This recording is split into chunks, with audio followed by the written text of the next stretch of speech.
어제 특세 오늘 설교를 준비하는데요. 지난주 화요일에 저희 집에서 있었던 일이 생각이 났습니다. 지난주 화요일 한글날이었거든요. 그래서 이제 잘 놀고 나서 저녁이 되니까 숙제를 하고 내일 이제 학교 갈 준비를 해야 되는 시간이 됐습니다. 근데 제 딸이 보니까 숙제를 노트에다가 해서 가야 되는 거예요. 근데 노트가 집에 없고 학교에 있었습니다. 엄마는 A4지에다 그냥 한 장 써가지고 가서 선생님에게 제출을 해라.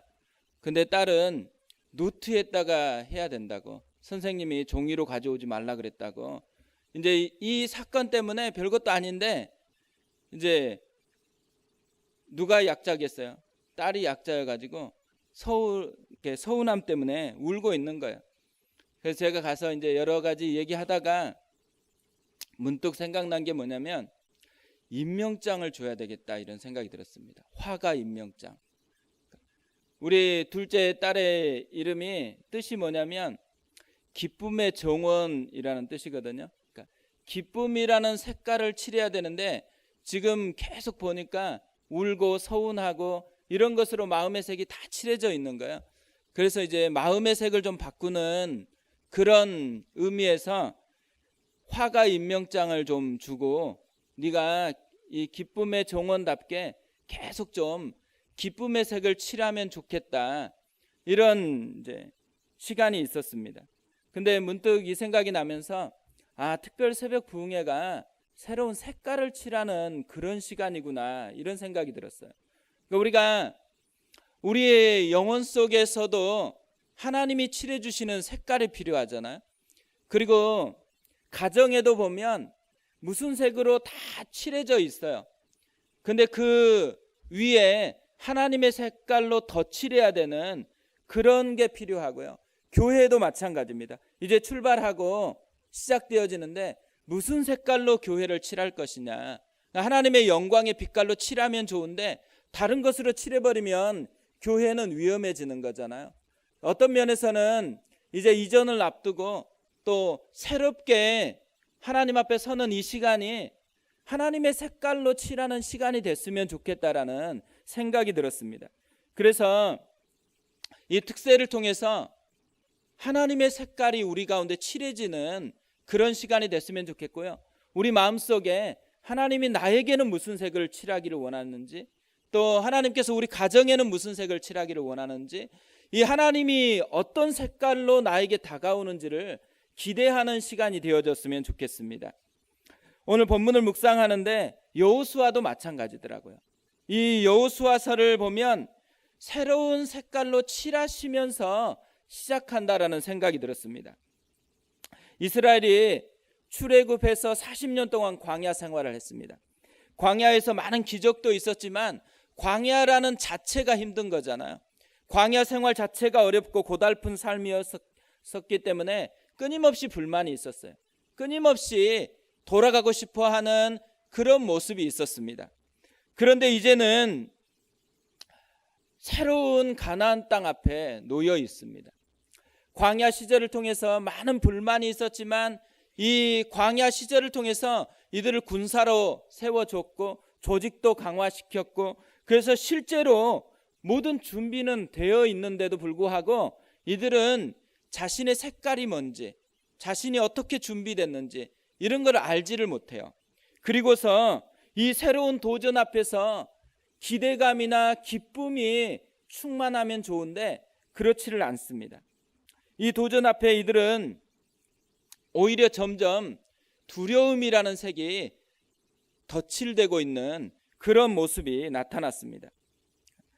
특별히 여호수아에게도 이런 두려움이라는 색깔이 점점 몰려오기 시작하는 것이었어요. 사실 여호수아는 이 수많은 이스라엘 사람들 중에서 진짜 용사였거든요.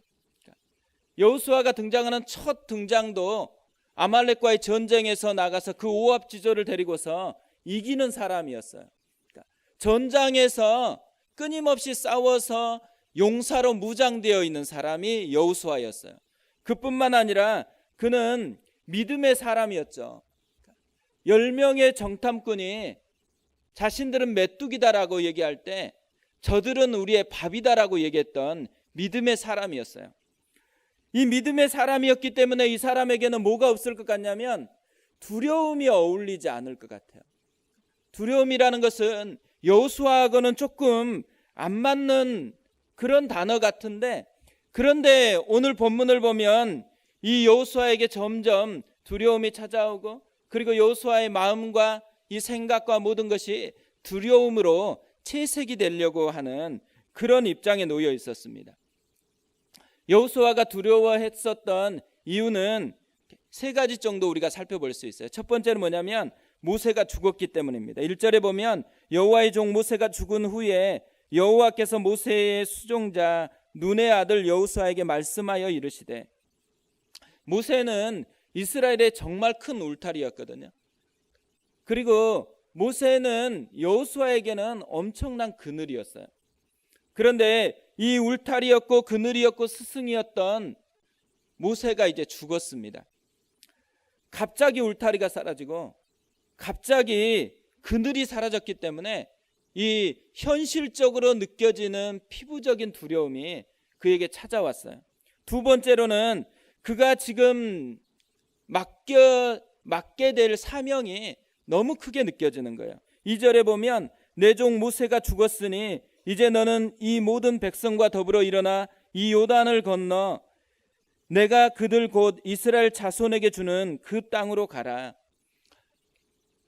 하나님께서 주신 이 사명이 그에게는 너무 벅차게 느껴졌던 거죠. 세 번째로는 비교 때문이죠. 5절에 보면 내 평생에 너를 능히 대적할 자가 없으리니 내가 모세와 함께 있었던 것 같이 너와 함께 있을 것임이니라. 내가 너를 떠나지 아니하며 버리지 아니하리니. 스승이었던 모세와 지금 자신과는 너무 격이 다르다라고 생각이 되어지는 거예요.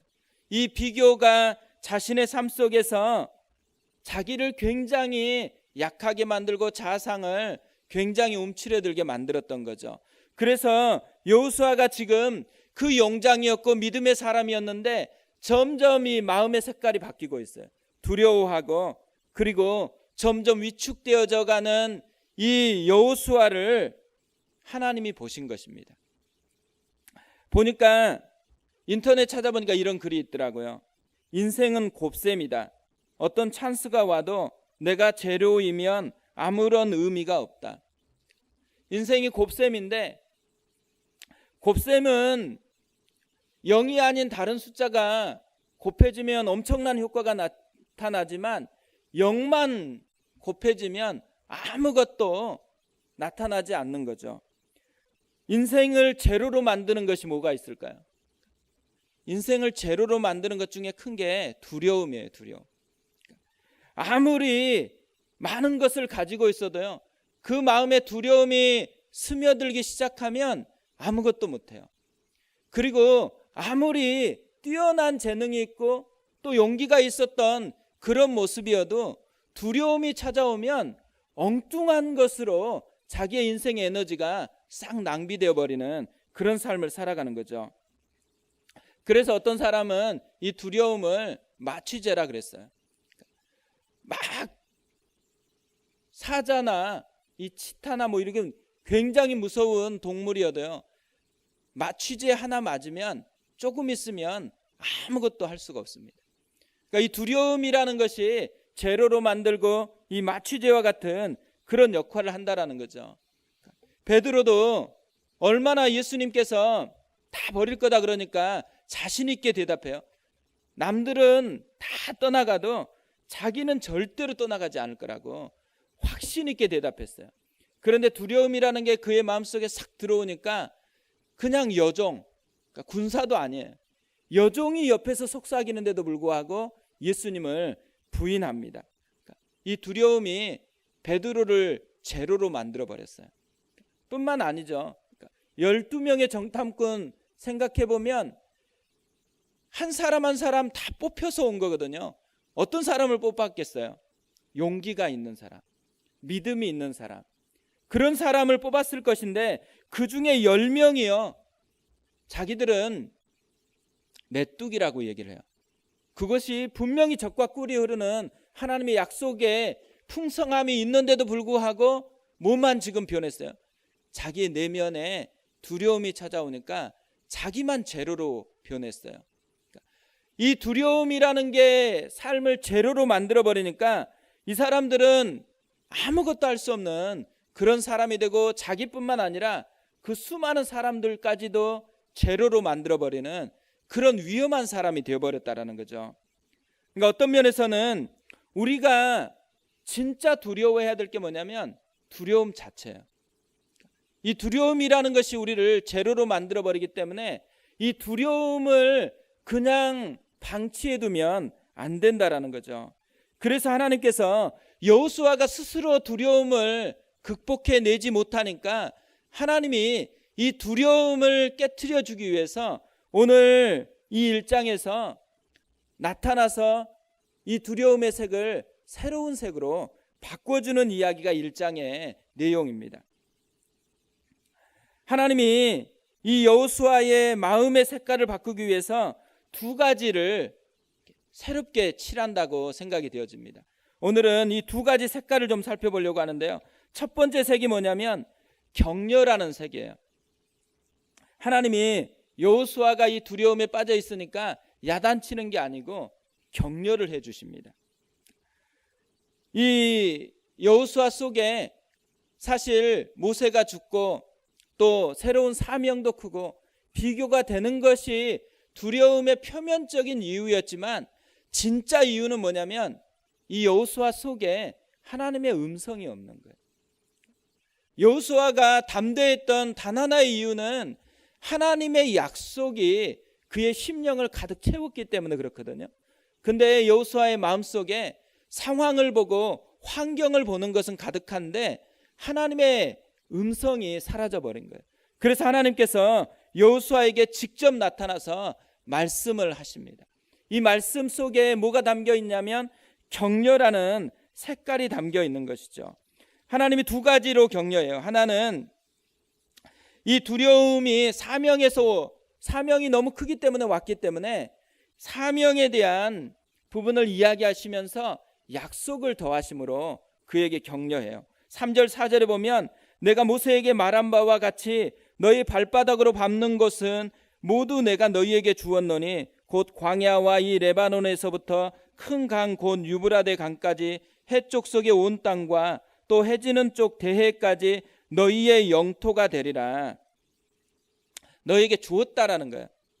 사명을 너무 부담스럽게 생각하니까 사명을 보지 말고 약속을 보라는 거죠. 하나님이 약속하면 뭐예요? 하나님이 책임지신다라는 거잖아요. 하나님의 책임지심을 바라보라는 것이죠. 두 번째로는 직접적으로 격려하는 거예요. 강하고 담대하라고 계속적으로 말씀을 하시는 거죠. 오늘 이 1장이 18절로 구성되어 있거든요. 이 18절 속에 4번이나 강하고 담대하라고 하나님께서 계속해서 이야기를 하십니다. 6절에 보면 강하고 담대하라. 너는 내가 그들의 조상에게 맹세하여 그들에게 주리라 한 땅을 이 백성에게 차지하게 하리라. 7절에도 오직 강하고 극히 담대하여 말씀을 하죠. 9절에도 보면 내가 내게 명한 것이 아니냐. 강하고 담대하라. 두려워하지 말며 놀라지 말라. 내가 어디로 가든지 내 하나님 여호와가 너와 함께 하느니라. 18절에서는 이제는 다른 사람들까지 동원해서 격려를 하세요. 18절에 누구든지 당신의 명령을 거역하며 당신의 말씀을 순종하지 아니하는 자는 죽임을 당하리니 오직 강하고 담대하소서. 이 특징이 뭐냐면요, 점점 세져요. 점점 더 강하고 담대하라고 그렇게 말씀을 하는 거죠. 그러니까 처음에는 조그마한 소리로, 근데 조그마한 소리로 하니까 안 들려져요. 그러니까 조금 더 강하게, 그래도 안 들려지니까 더 강하게, 그러면서 온 마음을 뭘로 채색하는 거예요? 강하고 담대하라는 이 말씀의 색깔로 이 두려움으로 칠해졌던 여호수아의 마음의 색을 다 바꾸고 있다라는 거죠. 우리가 주변이 시끄러우면요, 볼륨을 좀 높이라 그러잖아요. 하나님께서 지금 여호수아의 볼륨을 점점 더 높여서 그의 심령 속에 하나님의 소리가 각인되도록 그렇게 말씀하고 있어요. 주님이 각인되게 하는 이 말씀, 강하고 담대하라, 강하고 담대하라, 강하고 담대하라. 이게 여호수아에게만 주신 말씀이 아니에요. 오늘 살아가는 우리에게, 오늘 하루하루를 두려움 앞에서 싸워야 되는 우리에게 하나님이 말씀하세요. 강하고 담대하라. 그것도 연약해서 안 되면 더 강하게 말씀하세요. 강하고 담대하라. 하나님께서 끊임없이 우리에게 찾아와서 강하고 담대하라 말씀하고 있다라는 거죠. 두 번째로 하나님이 칠하는 색이 뭐냐면 함께 하심이라는 색이에요. 오늘 이 본문을 묵상할 때 생각났던 옛날에 읽었던 글이 있어요. 이 천둥과 번개가 몰아치던 밤에 유치원생이었던 딸아이가 엄마에게 찾아온 거예요. 너무 무서워서 혼자서 잠을 잘 수가 없어서 엄마 방으로 온 거죠. 그러니까 엄마가 이 아이를 꼭 안아줬습니다. 꼭 안아주니까 이제 포근해지고 두려움이 좀 사라지니까 이 아이가 엄마에게 한 가지 질문을 해요. 엄마, 천둥과 번개가 치는 밤에 하나님은 무엇을 하고 계셔? 질문을 했습니다. 엄마가 이렇게 대답을 했어요. 하나님은 새벽을 만들고 계셔. 사람들이 두려워하는 이유 중에 하나는요, 하나님이 없다고 생각하니까, 홀로 있다고 생각하니까, 모든 것을 혼자서 담당해야 된다고 생각하니까 그렇잖아요. 오늘 여호수아도 마찬가지예요. 하나님이 이렇게 말씀하기 전까지만 해도 뭐예요? 사명을 자기 스스로 혼자서 담당해야 된다고 생각하니까 그게 너무너무 부담스럽고 두려운 거죠. 그런데 하나님께서 여호수아에게 뭘 말씀하세요? 혼자가 아니고 내가 함께 하겠다고, 함께 하심에 대해서 계속 말씀을 하시는 거예요. 3번이나 말씀하세요. 5절에 보면 내 평생에 너를 능히 대적할 자가 없으리니 내가 모세와 함께 있었던 것 같이 너와 함께 있을 것임이니라. 내가 너를 떠나지 아니하며 버리지 아니하리니. 9절에서도 내가 내게 명령한 것이 아니냐. 강하고 담대하라. 두려워하지 말며 놀라지 말라. 내가 어디로 가든지 내 하나님 여호와가 너와 함께 하느니라 하시니라. 17절에도 우리는 범사에 모세에게 순종한 것 같이 당신에게 순종하려니와 오직 당신의 하나님 여호와께서 모세와 함께 계셨던 것 같이 당신과 함께 계시기를 원하나이다.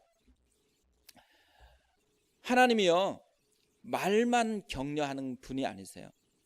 직접 함께 하세요. 어제 제자훈련을 하는데요, 제자훈련에서 바울의 로마서에 있는 고백이 이렇게 나와 있더라고요. 로마서 1장 16절에서 바울이 이렇게 고백합니다. 내가 복음을 부끄러워하지 아니하노니 이 복음은 모든 믿는 자에게 구원을 주시는 하나님의 능력이 됨이라. 먼저는 유대인에게요 그리고 헬라인에게로다. 부끄러워하지 않는다라는 것은 자랑한다라는 거거든요. 뭘 자랑해요? 복음을 자랑하는데 복음의 어떤 측면을 자랑하냐면 모든 믿는 자에게 구원을 주시는 하나님의 능력이 됨이라. 그러니까 복음이 가이드가 아니라는 거예요. 너 이렇게 해라, 그러면 좋아질 것이다. 조언하는 게 아니라는 거예요. 뭐라는 거예요? 능력. 주님이 우리에게 주시고자 하는 것은요, 너 이렇게 살면 좋아질 거야. 조언하는 게 아니에요. 뭘 하냐면 함께 하세요. 함께 하시면서 뭐래요? 대신해 주세요. 그리고 책임져 주세요. 우리가 우리의 죄를 대신할 수 없으니까 예수님이 함께 해주셨어요. 그래서 뭐래요? 자신이 우리의 모든 죄를 대신해서 십자가에서 다 담당시키고 어떻게 해요? 우리를 함께 하는 것이 무엇인지를 보여주세요. 그래서 이스라엘 보면 멍에라는 게 있어요. 이 멍에라는 게 두 마리 소가 이렇게 같이 갈 수 있는 멍에거든요. 하나는 어미 소가 하고요, 하나는 새끼 소가예요. 근데 힘은 다 누가 써요? 어미 소가 그 큰 덩치로 다 끌고 가는, 새끼는 그냥 그 멍에는 메고 있지만 그냥 가는 거예요. 그리스도인의 동행한다라는 것이, 주님이 함께 한다라는 그림이 이렇게 멍에를 메는 거예요. 근데 생각해 보세요. 이 새끼 소가 자기에게 메어진 멍에의 크기만 보고 자기가 힘을 쓰는 것 같이 막 고민하고 갈등하면 어떻게 돼요? 엄마가 보면 너무너무 한심스럽겠죠. 근데 실제로는 어떻게 된 거예요? 실제로는 엄마가 모든 힘을 다 제공하면서 가고 있기 때문에 자기는 뭐예요? 뭘 느껴야 되냐면 엄마의 함께 하심이 자기에게 얼마나 축복인지를 감사하면서 가야 되는 것이 동행이라는 것이죠. 주님이 우리에게도 그렇게 말씀하신다라는 거예요. 내가 너와 함께 하겠다. 이 설교 준비하면서 생각났던 찬양이 있습니다. 우리가 예전에도 불렀던 찬양이지만 예수 늘 함께 하시네. 가사가 이렇잖아요. 고단한 인생길 힘겨운 오늘도 예수 내 마음 아시네. 지나간 아픔도 마주할 세상도 예수 내 마음 아시네. 믿음에 눈들어 주를 보리 이 또한 지나가리라. 주어진 내 삶의 시간 속에 주의 뜻 알게 하소서. 하루를 살아도 기쁨으로 가리 예수 늘 함께 하시네. 후회도 염려도 온전히 맡기리 예수 늘 함께 하시네. 믿음에 눈들어 주를 보리 이 또한 지나가리라. 주어진 내 삶의 시간 속에 주의 뜻 알게 하소서. 이 유튜브에 보면 댓글이 달려 있는데요, 눈에 띄는 댓글이 이런 글입니다. 주일에 가족과 교회에 가는 차에서 우연히 들었던 찬양입니다. 첫 가사를 듣는 순간 아내와 서로 말없이 눈을 마주쳤습니다. 제 마음 깊은 곳에서 울컥 울음이 밀려왔습니다. 매일의 치열한 일상에 지쳐있는 저와 아내의 마음에 깊은 위로와 은혜를 주었던 그 순간을 지금도 잊지 못합니다. 고달픈 인생, 두려운 삶, 그것이 끊임없이 우리의 마음을 채색하려고 할 때요, 예수 늘 함께 하시네. 주님이 함께 한다라는 이 은혜가 그의 마음을 바꾸는 거예요.